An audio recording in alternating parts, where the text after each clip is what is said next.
Blogging for me started like a personal mission. I used to work as a journalist for 2 years in Al Ahram newspaper, which is a semi-official, or as we say in Egypt, governmental newspaper. But what happened is that all the time I used to have an editor who censored what I'm writing and removed most of it. So at a certain moment when I was first introduced to the big internet world, I learned about Blogspot, the blogger website, and I saw that why don't I make my own newspaper? Why don't I just express myself the way I want? Especially at that time, major bloggers, we call them the first generation of bloggers, Ala and Manal and Wael Abbas and all these bloggers have started already blogging. So I liked their experience and I wanted to have my own experience with blogging as well. So I went to this blog. I wrote, even the title of the blog was Human Life from a Daliatic Approach. Because it is exactly what blogging is about. You are just speaking about everything you see in this life from your own perspective, from your own point of view. And I really enjoyed it since then.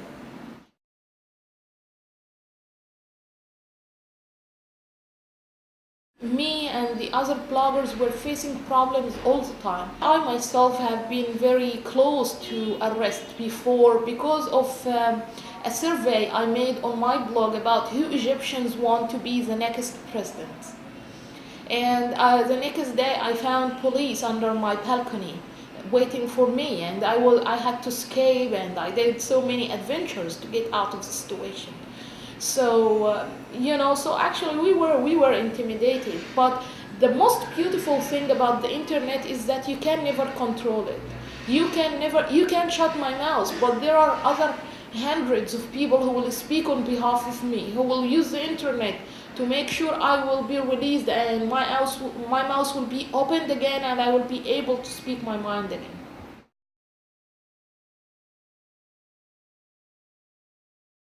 After the fall of Mubarak, Egyptians made a very interesting joke. We are jokers actually. So they say after death, Mubarak went out to, up to the sky, up to the heaven or the hell or wherever. He met with the former two presidents of Egypt, Sadat and Nasser. They asked him, what brought you here? Is it poison like Nasser? Did you get poisoned like Nasser?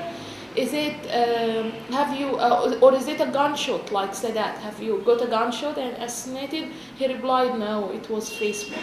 In our most recent revolution, all the people got organized on Facebook. Exchanged ideas about how to protest non-violently, how to meet, where to meet, and the maps and everything on Facebook and on the blogs. So blogging actually was the first step for people to express themselves, and then came Facebook and other things. So we can say the whole internet medium played a very important role in making our dreams for a change happen in Egypt.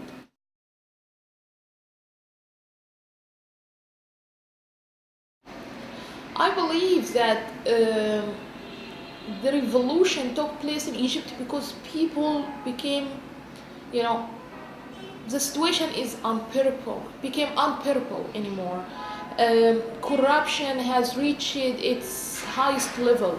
Everyone was corrupt, the beggar was corrupt and the president was corrupt. Everyone. The life itself, the economic status was very bad. People lost their dignity.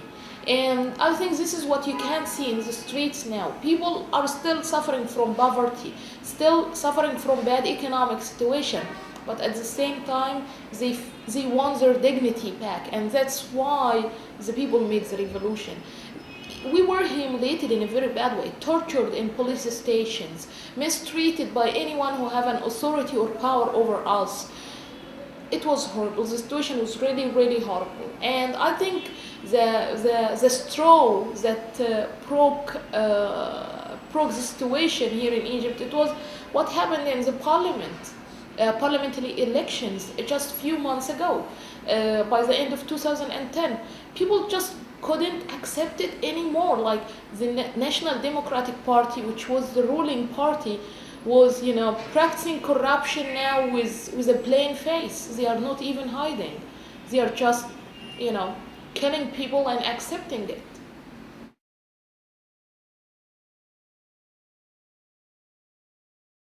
The revolution changed my life a lot. Now I feel it, of course, first of all, it made me feel again that I'm proud as an Egyptian.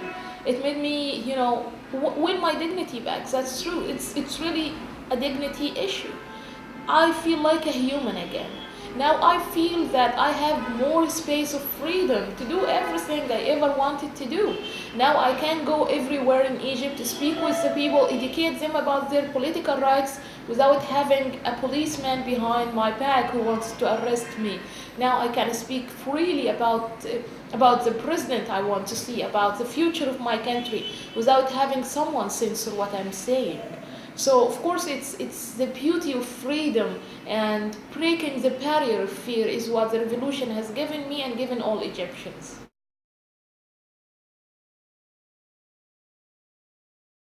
I see the future very bright in Egypt, and I can see the light out there at the end of the tunnel. We just need to walk over the tunnel. It's going to be hard, it's going to be difficult.